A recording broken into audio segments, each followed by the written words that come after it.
Oh, bongga. Therapeutic siya kasi sobrang soft. Okay siya, but it's not my favorite. Sobrang laki nito, as in, sakop niya yung buong crease area. Actually, yung buong mata ko. Hey guys, what's up? It's Eunice and welcome back to my channel. I hope that you guys are doing well wherever you are, and I hope that you are having a great weekend. Or had a great weekend, depending on when you're watching this. So, as you can see from the title of the video, we are going to be talking about the Clutz Ultimate Beginner Brushes 2.0. So, I have never tried any of her brushes before. If you guys aren't familiar with Clutz, she started vlogging way back in 2013. Yeah, 2013. I didn't start watching her up until like 2 years ago kasi minention siya sa akin ng sister ko, and when the YouTube community was booming in the Philippines, wala na ako doon, nandito na ako sa US. So, hindi ako masyadong familiar sa madaming Filipino YouTubers. Ilan lang yung pinapanood ko rin kasi hindi rin masyadong madami yung mga Filipino YouTuber na dedicated to makeup yung channel nila or beauty yung channel nila. But Clutz is one of those na I still keep on watching kasi pag nag-review siya ng product, talagang lahat ng information na kailangan yun nandoon. Tapos, mapili din siya, pero nagtatry din siya ng mga affordable na products. Hindi lahat ng ginagamit niya is super mahal. So, she blends affordable and quality, or like the price and the quality together in a really, really good way when it comes to the products that she recommends. So, I really applaud that, and that's why I still watch her every day. Yeah, every day actually, habang nag-makeup ako to get ready for working in my room. But anyway, ang pinapanood ko din yung vlog channel niya. So, her main channel has 1.3 million subscribers, and then her vlog channel has like around million. I think they just hit 1 million a couple of weeks ago when they launched this brush set. And then, ano pa bang trivia kay Clutz? Anyway, I just love watching her. Like I said, her beauty videos are so on point. They're really good quality videos na makukuha niyo talaga. Hindi niya sasabihin sa inyo na bilhin niyo lang yung product, sasabihin niya kung bakit niyo siya dapat bibilhin.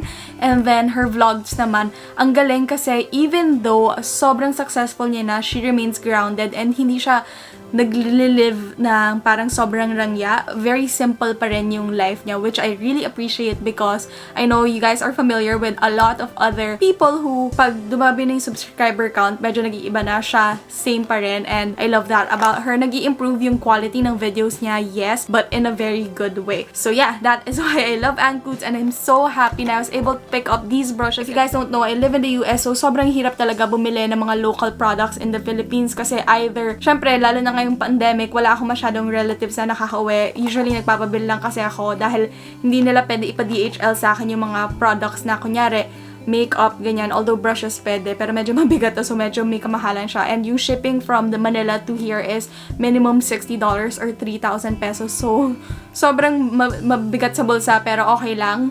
But, recently, thank you Ate Mimi. If you guys are familiar with Coffee and Sparkle by Mimi, she recommended a reseller here in the US na nagbebenta nitong Clutz brushes. I'll link her Instagram profile here somewhere para kung nasa US din kayo and gusto nyo bumili ng mga Lux Organics products or itong Clutz brushes, dun kayo bumili kasi sobrang bilis. As in 2 weeks, nakuha ko na yung brushes ko. Tapos yung patong niya, sobrang liit lang kasi 700 pesos to. Tapos yung benta niya is $20 lang or 1,000 pesos. And then yung shipping niya is only $8. Sobrang liit ng patong niya. So, sabi ko, sige, bibili agad ako. So, nung nilaunch nila to, nag-pre-order agad ako. So, ayan, nandito na siya sa akin. And hindi ito yung totoong packaging niya, ha. Meron siya originally parang cardboard sa loob. Tapos, nakaayos talaga yung brushes. Tinanggal ko lang siya kasi hinugasan ko na yung brushes. So, if you guys bought the brushes, make sure to wash them first prior to using it. So, the Ultimate Beginner Brush Set 2.0, yung main difference nito sa unang brush set niya is, of course, the pouch, which I really love kasi ang ganda ng pouch niya. Over 699 pesos yung pouch niya, magagamit ko ulit. Sobrang hate ko bumibili ng products na yung pouch niya hindi ko magagamit ulit. Yung una niya kasing pouch, may nakalagay parang aura na blend now, aura later, or something like that, which doesn't necessarily speak to me. So, way back when, I was like, what am I gonna do with that pouch? Pero yung ngayon, meron lang siyang maliit na logo here na Clutz brushes. Very tasteful yung pagkagawa ng pouch niya ngayon. Tapos, super simple lang and transparent, which is perfect pag nag-travel ka kung kailan man yun. Hanggang kailan ko sasabihin, every time I mention pag nag-travel ka kung kailan man yun. I don't know.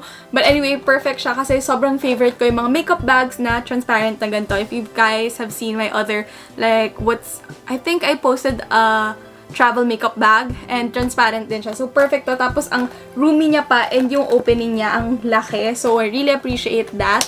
And then, yung other main difference niya from the previous Clutz Ultimate Beginner Brush Collection, yung handle niya, meron nang nakalagay na name ng brush. I'm not sure if you guys can see that. So, dati, 500 pesos yung isang buong brush set which comes with 10 brushes. Ngayon, 699 pesos na, which I don't mind that price difference because if you're a beginner, sobrang maa-appreciate mo na nakalagay sa handle kung anong brush yon because syempre kung nagsisimula ka pa lang sa makeup, medyo nangangapa ka pa dyan and very helpful yon to start, diba? Alam mo na agad kung ano yung gagawin mo. So, in this video will be the first time that I'm testing out these brushes. When it comes to brushes, I don't mind doing first impressions kasi malalaman mo na kaagad kung napipick up niya yung product right away compared to mga foundation, ganyan na kailangan ilang days mo pa i-test out sa skin mo. So, like I said, there are 10 brushes in this collection and we're all gonna use them today. I love investing in my beauty tools and I also love affordable, high-quality products. I love the fact na yung design niya is very simple. Hindi siya masyadong flashy. It does have Clutz's name written on one side of the brush and then yung name ng brush on the other side. And maganda yung pagkaka-print niya. Parang hindi naman siya matatanggal right away. Well, we'll know kasi like I said, bago pa nga lang to. I love the handle. It's not like a flat white na color. It's like a pearl color which is very classy. Tapos gold yung ferrule niya. And then the brush itself, it's very soft in my opinion. It's not prickly when you touch it on your face. Kasi minsan, kapag ginaganon mo siya, malambot siya. Pero pag tinest out mo na pag binili mo na siya, tapos tinest mo na sa face mo, dun mo mafe-feel, okay, may onting prick siya, ganon. Pero ito, it's not the pinaka-softest. May onting prick, pero I don't mind. Mas prickly pa rin yung Morphe in my opinion talaga. Sobrang hater ng Morphe brushes. Nung hinugasan ko to, wala siyang shedding or anything like that. So we're off to a good start. So we are gonna do my makeup as we talk about the brushes. And before filming this video, nanood ako ng mga Clutz videos on her brush sets. Pero hindi ako nanood ng any other new reviews on these brushes kasi ayokong mapalitan nun or baka affect yun sa pananaw ko sa mga brushes na ito. Anyway, the first brush that we have is the small angled brush which I think she created para sa eyebrows. So, she created this na very wide siya. Wide siya in the sense na malapad yung width niya pero hindi siya makapal so that it could mimic the natural brow hair. So, I am using the Benefit Browsings kasi yung gantong angled brush, maganda siya pang mga pomade, ganyan. And napansin ko, recently, Browsings yung ginagamit ko na Benefit Brow product. I don't know why, pero I've been loving this recently. Yung ginagamit ko talaga na angled brush is a lot thinner than this one. It's by Benefit. Kasi yung mga gantong brush, mas gusto ko siya for my under eye area pag finish ko siya ng eyeshadow. Pero we'll see kung okay din naman siya for eyebrows. Sabi niya, ginawa niya daw tong malapad para mabilis maka-fill in ng brows, especially if you have very sparse brows while still being able to mimic the natural brow hair. Kaya siya makapal in this sense, pero manipis in this sense. Okay naman siya so far. Hindi ko lang talaga favorite yung medyo soft na ganito. Mas gusto ko yung mas dense pa para mas pino talaga or mas manipis pa yung brow strokes ko. Maganda siguro to pang apply nung brow powder, pero pang pomade, mas prefer ko pa rin yung mas manipis pa and mas dense.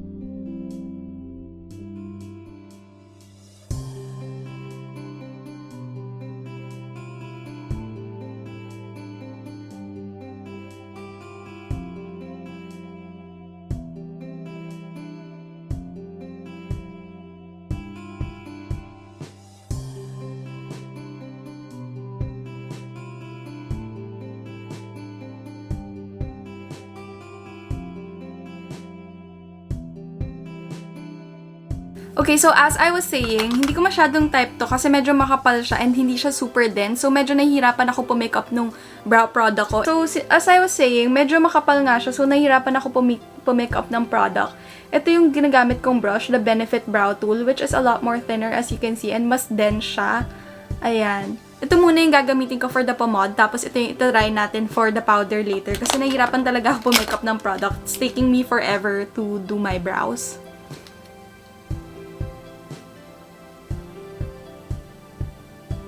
Ayan, kita nyo, sobrang bilis na nagawa talaga agad nung mas manipis and mas dense na brush. Ayan, mas madali siya mag-fill in ngayon.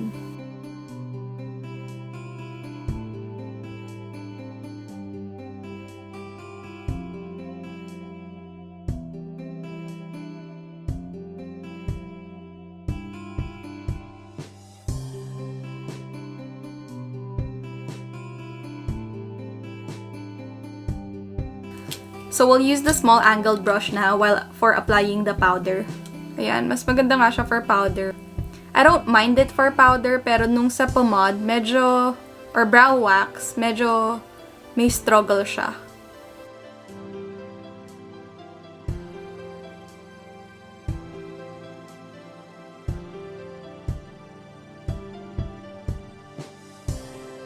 So now we'll get into the eyes, and we have 3 eye brushes in this collection. We have the big blending brush, the small eyeshadow blender, and the eyeshadow shader brush. So we'll just do a simple eye makeup for today, and I'll be using the Anastasia Soft Glam palette kasi favorite ko to.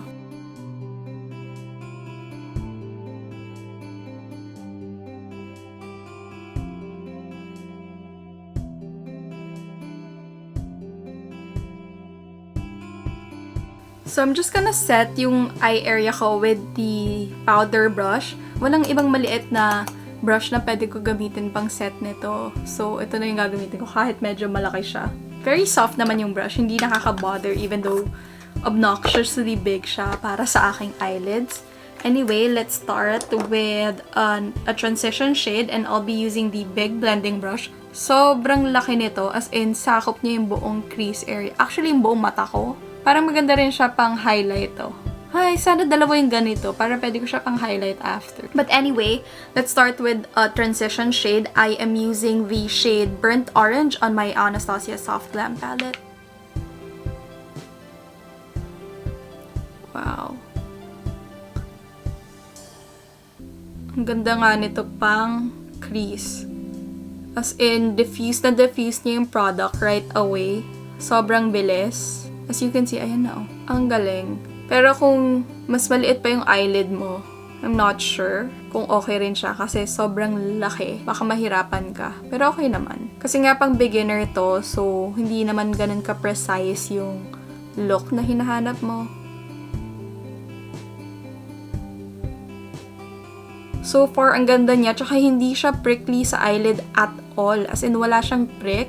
Sobrang soft niya, and na-pick up niya yung product right away, and lumipat agad yung product sa lids ko, which is what you're looking for when you're using like eye brushes. Kailangan, ang ganda oh. Ang ganda ng pagka-diffuse niya, pagka-blend niya. Very seamless, walang patchiness at all, and I only had to work with it for a couple of seconds. Okay, so let's deepen this look using the small eyeshadow blender. Gusto mo yung nakaka-therapeutic siya kasi sobrang soft. I'm using the small eyeshadow blender, tapos we're gonna deepen this using the shade Sienna. So, focus ko lang to dun sa crease area.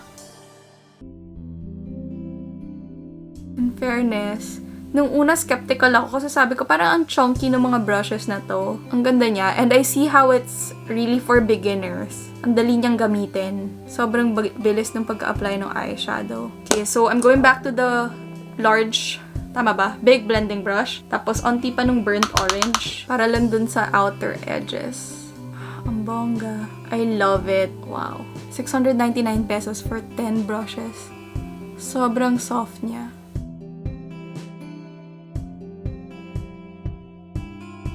Wow. Okay, now we're using the eyeshadow shader brush. Tapos, yun yung gagamitin natin pang pack ng color dito sa lid natin. So, I'm just using the shade Tempera.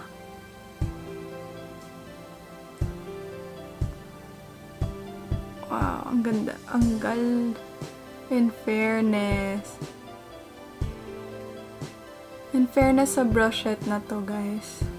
So, balik lang ako dun sa eyeshadow blender ko kasi medyo lumampas ako.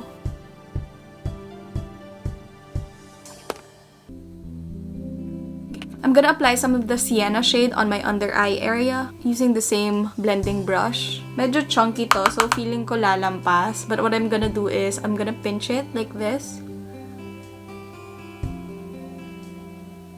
Ayun. Ayan o. Para lang maging line siya. Diffuse lang natin ng onte. Actually, dapat yung angled, kung hindi ko ginamit yung angled brush dun sa eyebrows ko, gagamitin ko siya for my under eye area, pero I think this is okay naman na. So I'm going to do the same thing lang on my other eye, tapos we'll start on my face makeup naman. Okay, so now that we're done with my eye makeup, I applied lang some eyeliner. Then, to finish off the look, we're going to start doing my face makeup na. And we have 6 face brushes right here, so we're gonna start off with a flat angled kabuki brush, which is gonna blend out our foundation. So I'm gonna apply some primer muna. Ito yung bago kong favorite. The CoverGirl Simply Ageless Anti-Aging Foundation Primer. So ito yung bago kong favorite ngayon dahil nahihilig na ako sa mga anti-aging na yan.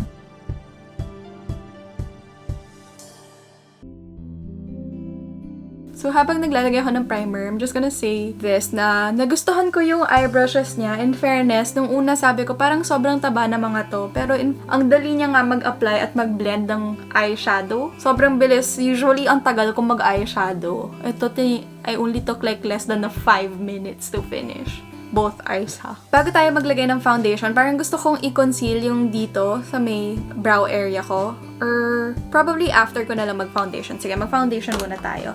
For foundation, I made sure na I'm using a foundation na okay siya pang brush. Yung hindi siya magiging too heavy when applied with a brush. Kasi yung SD Double Wear, pag ginagamit ko yun, tapos in-apply ko using a brush, ay, Diyos ko, sobrang kapal niya.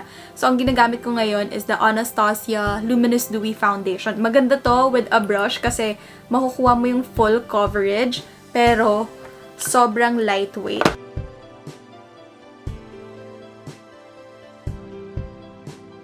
So, like I said, we're using the flat-angled kabuki. And yung favorite ko na flat-angled kabuki is from Sigma. Sobrang, medyo may kamahalan yun. I think $20 siya. 20, 25, mga ganon. Ito, 69 pesos lumalabas. Okay, it's very soft. Medyo may struggle siya mag-blend. I'm not gonna lie. Kasi usually pag nagbe-blend ako using a brush, mabilis lang. Ito, parang kailangan ko talaga i-work through yung product kasi hindi siya super dense.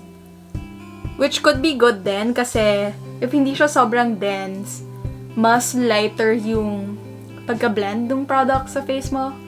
So, mas natural magiging itsura. Okay, mas maganda siya pag medyo sinisweep mo tapos and mix in with a couple of dabs para mas mabilis ma-blend out yung product. Kasi pag dinab mo lang siya ng dinab, medyo matagal. So, what you're gonna do is sweep muna ng onte. Tapos para matanggal yung brush streaks, i-dab nyo na lang. Okay siya, but it's not my favorite. Kasi I can definitely see some brush streaks all over my face. So, hindi masyadong smooth yung foundation application. Kasi medyo may onting streaks, so you really have to work it in, which might take a little bit. It's not bad, ah. Okay naman siya. Like I said, may onting streaks lang siya. Here. I wonder if you guys can see that. May onting streak siya. Kita nyo ba? So, you really have to work it in para matanggal siya. I am gonna use a different brush kasi medyo yung itsura ng foundation nakasit siya on top of my face. So, I'm using this blending brush, all over blending brush from It Cosmetics. Try natin ayusin. Mas seamless yung pagka-blend ng brush na to. Yung kanina medyo may streaks kasi siya eh. Which I don't mind, pero abutin tayo ng sham-sham dito kaka-blend. Ayan, balik tayo dito sa blending brush ko kasi natamaan ko yata yung eyeshadow ko kanina. Then, I want to apply some concealer dito nga. So, simulan natin ang concealer. This is not my favorite. It works, pero siguro for a more sheer coverage na foundation. Kasi itong medium coverage, nakikita ko yung brush streaks niya. Yun lang. So, may kasama siyang concealer brush. Hindi rin ganito yung favorite style ko ng concealer brush. Kapag ganito yung concealer brush, ginagamit ko lang siya either for my brow area, yung sa ilalim ng brow ko, or brow bone, yan, brow bone area, or pang-pack on ng pigment or ng shimmers sa eyelids ko. Pero, since ito yung kasama niyang concealer brush, gamitin natin to for today. I'm using this Too Faced Born This Way concealer. So, kung makikita nyo, lahat ng ginagamit kong makeup products today is mga tried and tested na favorite products ko na. Kasi pag nagre-review ako ng mga tools, syempre gusto ko yung alam ko na products, hindi naman pwedeng gumamit ako ng bago kasi malay mo, yun pala yung dahilan, hindi yung brushes, diba? So, okay naman siya. Medyo mataba lang. So, kailangan mag-ingat kasi baka lumagpas.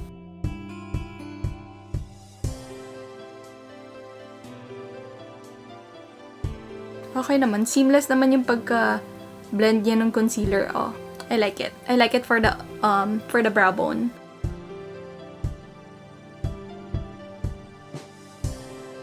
So, ayan. Medyo makapal siya, diba? So, sumobra na ako sa brows ko. I might have to retouch my brows in a bit. Medyo makapal siya talaga.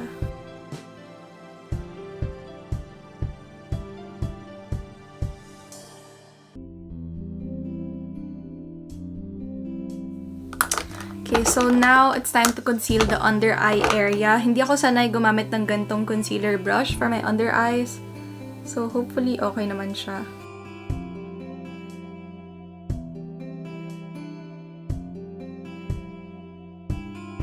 Ano bang ginagawa ko?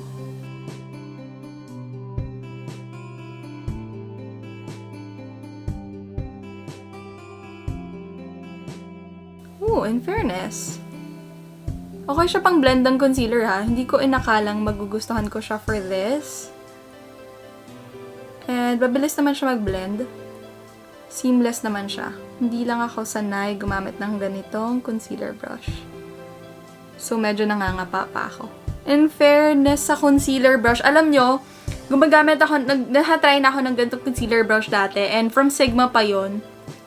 Kapag ginagamit ko siya for my under eye area, hindi ko talaga siya nagugustuhan kasi parang minumove niya lang yung product all over my under eye area and hindi niya talaga nako-conceal yung under eye area ko. Ito, ang ganda nung pagka-blend niya and ang ganda ng pagka-conceal. It reminds me so much of this It Cosmetics na concealer brush.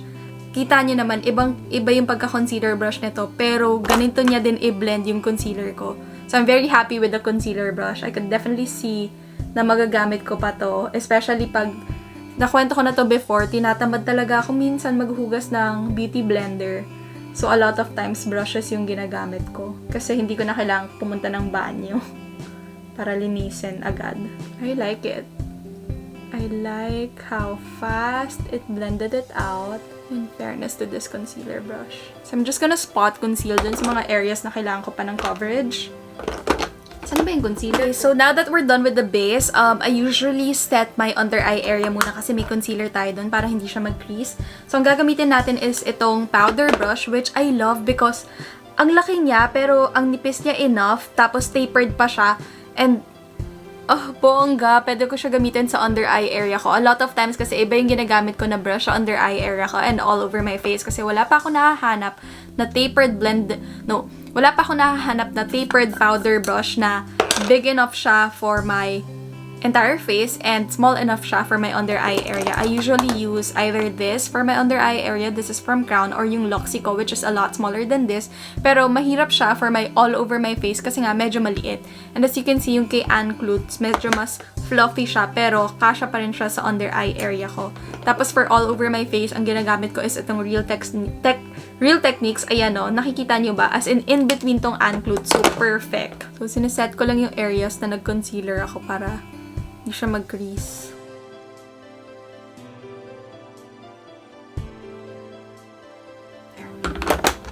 Okay, so bago natin i-powder yung rest of my face, mag-contour muna tayo and meron din tayong angled contour brush. So, contour brush lang to, angled, medyo dense siya. So, parang pwede ko rin siya gamitin sa mga cream contour ko. So, let's try it with the cream contour first and then actually powder contour muna on this side. Tapos yung cream contour try natin dito. So, I'm just using my Natasha Denona Sculpt and Glow palette. Ayan.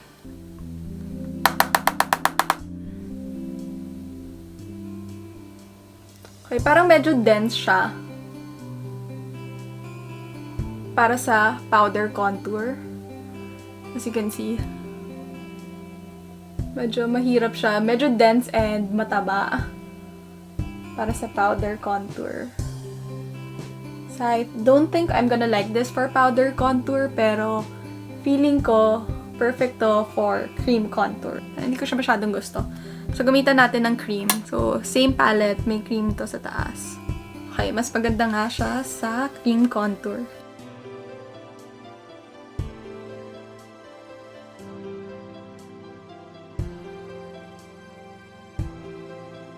It reminds me of my favorite brush from e.l.f., yung Ultimate All Over brush, I think. Ultimate Blending Brush, something like that. It's dense, pero it's soft, na it won't move the foundation underneath your bronzer or your contour or any cream product that you're applying on top of your foundation.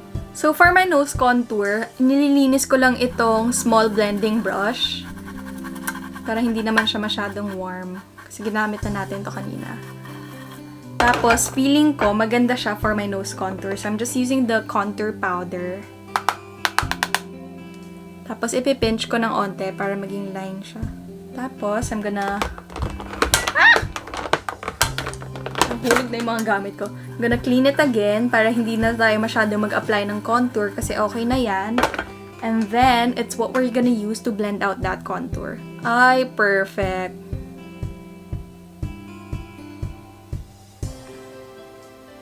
Perfect siya for nose contour.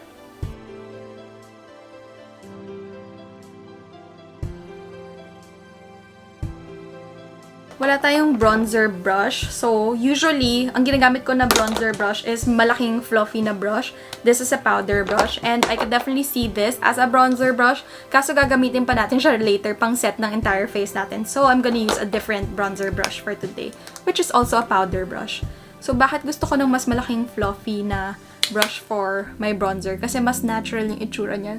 Sobrang diffused ng product. Sabi niyo, ang dami naman nilagay na bronzer. Okay lang yan. Mamaya, pag sinat natin yung face natin with powder, onti na yan.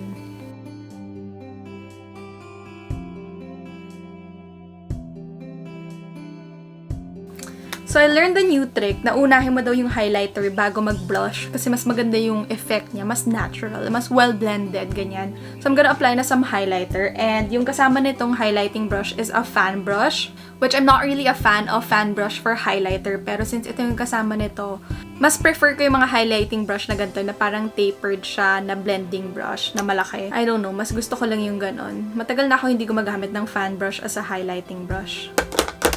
Kasi feeling ko, mas maganda yung pagka-blend nung... okay naman siya. Like I said, hindi nga ako fan ng fan brush. Fan ng fan brush. Pero okay naman siya. Like, nalilipat niya naman yung product and na-transfer niya. Hindi ganun kahirap kumuha ng product from your pan and transfer it on your face. As you can see, nandiyan na siya. But like I said, mas prefer ko nga yung parang tapered blending brush for my highlighter. Kasi parang yung fan, sobrang ganyan. Streak lang siya. Pero maganda siya for the nose bridge. Mas prefer ko lang yung mga ganito kasi mas parang nabiblend mo siya. Ganyan. Hindi siya parang one straight line. Or, tsaka perfect din siya for the inner corners. Diba? So, for highlighting. Which I definitely see this in the large blending brush. Parang pwede mo siya gamitin for that. Pero, nagamit na natin yun sa eyeshadow eh. So, you don't really have to use the brushes for what's it for. You can definitely experiment. There's no rules in makeup. Sabi nga ni Miss Clutz. Now, we're gonna apply blush. And meron tayong blush brush dito. Medyo dense din siya. Hindi rin ito yung gusto kong brush for my blushes. Ang mas gusto ko is medyo fluffier siya para parang drunk blush yung effect. But we're gonna try this for today. So, I'm using the Jouer Blush Bouquet in the shade Amor. Amor ba to? Adore. Adore pala. Amor. Adore. Ayan. So, try natin dun sa lighter para in case na sobrang intense dahil nga densely packed yung brush na to.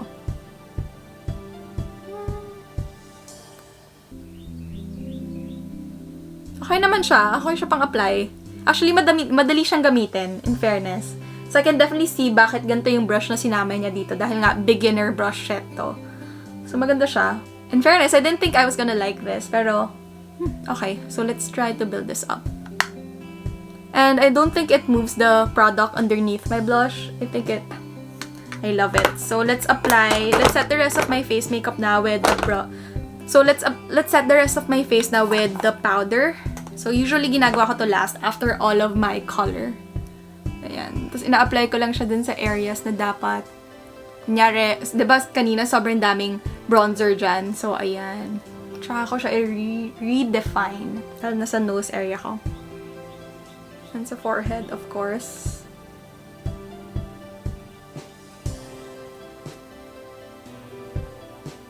So far, so good. So, nagamit na natin lahat ng brushes and I'm going to finish the rest of my face makeup lang. We're gonna set my face using the Luxe Organics Beauty Mist by Clutz. So, it's a makeup setting spray. It's long-lasting, hydrating, and glowing. It's made in Korea. Like I said, it's in collaboration with Luxe Organics and very famous to. So, in fairness, ang laki niya. I think they sell this for 200 pesos. I can't remember correctly. 100 ml siya, 3.3 fluid ounces. Ang laki ng bottle niya, I didn't expect it to be this big. Nung una ko siyang nakita, akala ko, kasing laki lang siya ng Milani na setting spray. So, let's try this. Okay. Uy, ang ganda ng mist niya, ha? Ang ganda ng mist. Nakita niya ba yan? Parang medyo continuous siya ng onte.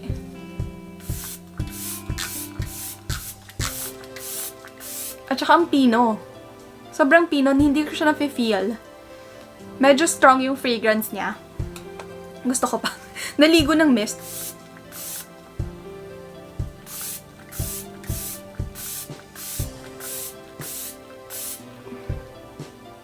Medyo strong yung fragrance niya. Yun lang masasabi ko. Pero, hindi pala medyo strong. Strong yung fragrance. Strong yung fragrance niya. Medyo amoy lalaki. Hindi ko gusto yung scent. Nababother ako sa scent. Pero yung mist niya, sobrang ganda. As in, kahit ang lapit ko siya i-spray sa mukha ko, walang droplets at all. Sobrang fine.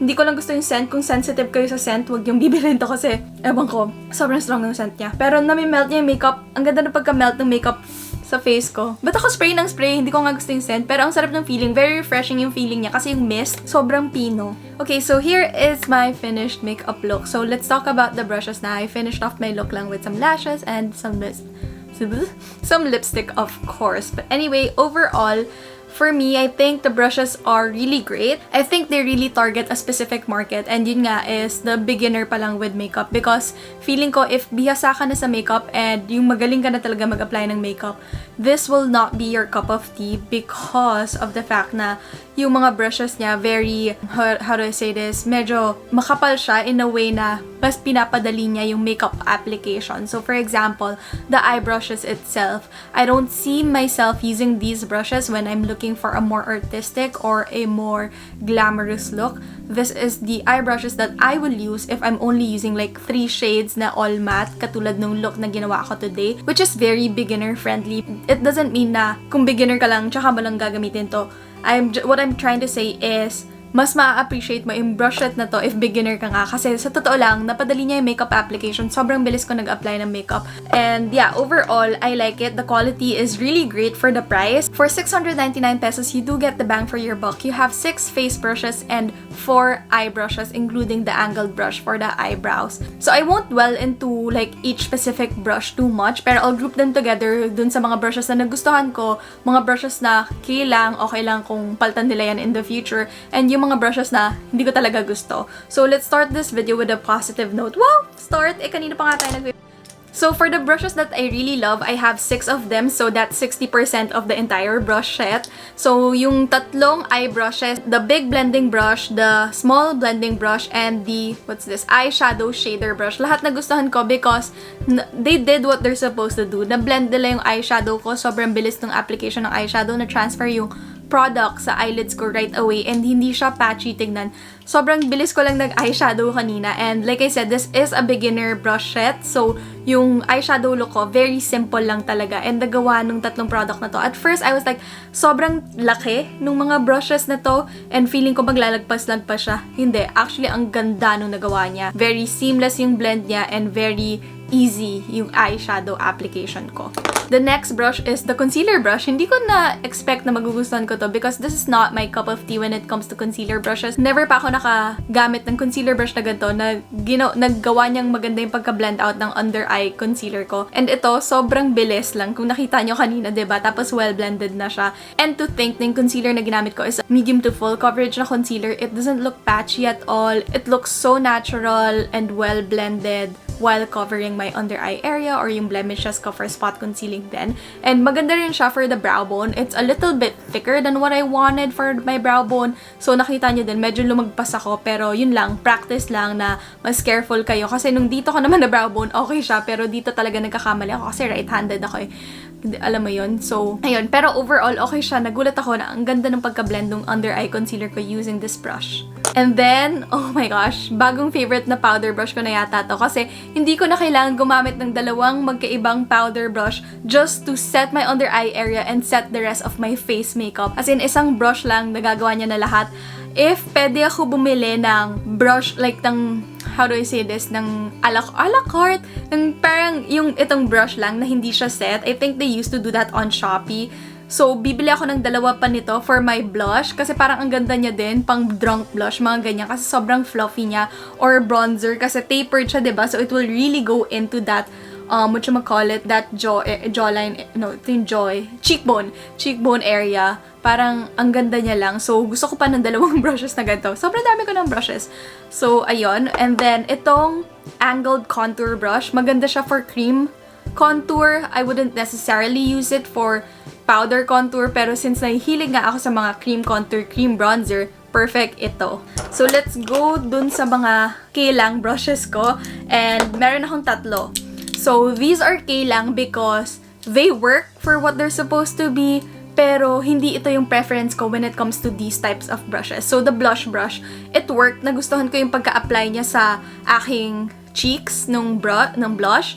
Pero, like I said, mas gusto ko nga for blush yung medyo mas fluffy kasi mas natural yung application ng brush. Ito kasi medyo dense. So, siguro maganda to for foundation, I feel like. And, hindi ko, actually, tatry ko to sa foundation, guys, and then I'll let you know if it works better that way. Kasi for blush, medyo, I don't know, hindi ko lang siya gusto, pero it does the job naman. And then we have the fan brush. Again, nagawa niya naman yung kailangan niyang gawin, pero hindi ito yung preference ko. Nalipat niya yung product on my cheekbones, pero hindi ko siya mabiblend ng parang tapered na highlighter brush. So, hindi ko lang siya talaga cup of tea, but overall, like, hindi naman siya prickly, it's very soft nga eh. So, ayun. Kaya hindi ko siya masyadong gusto. Like, I could live without it. And then, we have the small angled brush. To be honest, ito yung nahirapan ako mag-transfer ng brow product sa brows ko. Pero I can definitely see this working out as a brush for my under eye area pag apply ko na eyeshadow dyan. Kasi very thin siya pero fluffy. How do I say that? Yeah, very thin siya pero fluffy enough siya for my under eye area na eyeshadow. So, kasi nung in-apply ko yung eyebrow product ko na powder, mas maganda yung application niya kaysa dun sa wax. So, feeling ko mas maganda siya for that. Yun nga lang, it's being marketed for the brows kasi. Pero it doesn't necessarily mean naman na dun mo lang siya pwede gamitin. So, I could work with it, but it's not my favorite. And then, for the only brush na hindi ko talaga nagustuhan because hindi ko alam kung paano ko siya papaganahin sa face ko because yung foundation na ginamit ko is a foundation na I use with brushes talaga, like blending it out with foundation brushes and it looks seamless. With this brush, nakita ko talaga yung brush streaks niya and parang nakalay yung foundation sa taas ng face ko. Yung hindi siya nag-blend sa skin ko. So, kitang-kita mo talaga na yun yung face ko tapos may nakapatong na makeup. Parang nakapatong lang talaga siya. So, I had to go in with a different brush siya. So, this is not my favorite brush. What could be improved? Feeling ko kasi for foundation brushes, it needs to be a little bit more dense kasi medyo sabog siya for